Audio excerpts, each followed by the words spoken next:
I did a video the other day about this, so you can go and look at this other video about this, but what we basically got is a coil, two coils that are actually wired in series. So we have basically, because two coils are connected in series at both ends, we actually have wires terminating at the top and we have wires terminating at the bottom, and I call this the head, which goes to a bridge rectifier, so that's the output side. The tail goes through two triacs, and these two triacs are independent.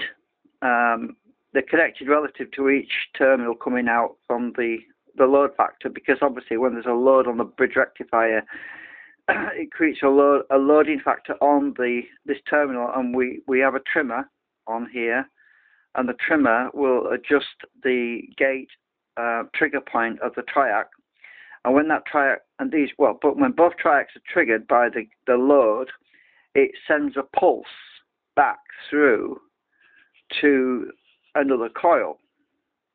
Now I want to explain this to you because this is the answer to the problem of negating drag. Now this sends a pulse to the other coil, which is in a descending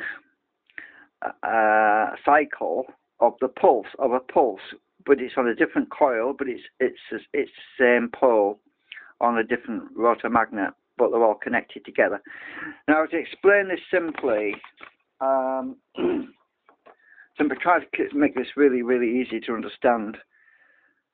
Right, this is a rotor drum, and let's say that this north field here,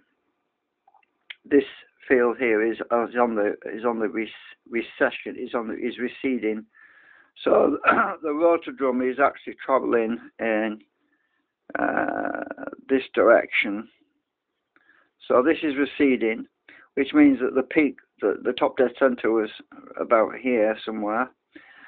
So we're receding. Now another rotor drum, which is in the circuit, where we are at top dead center. So what we do is, with the load factor on the coil, is we're sending energy on the incline as the rotor is moving. I'll put an arrow on this rotor drum so you can see.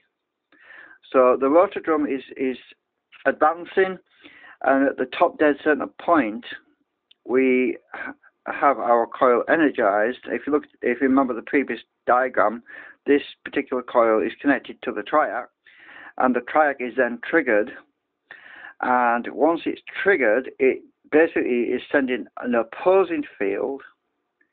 So it's actually like pushing two north magnets together, and we have acceleration on the output, on the exit of the rotor magnet instead of drag.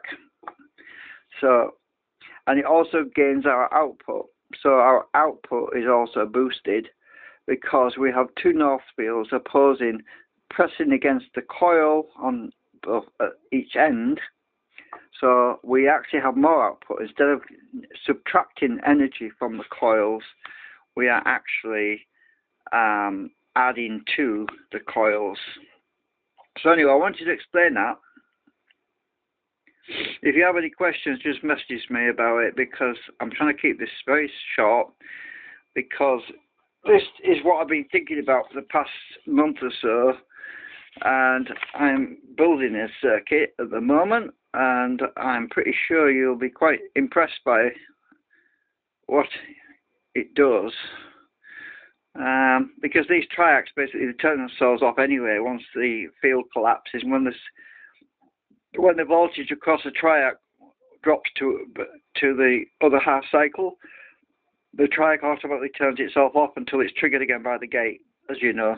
Anyway, you don't need me to explain all that, but anyway, I'm just going to stop that because I think you can grasp what I'm talking about.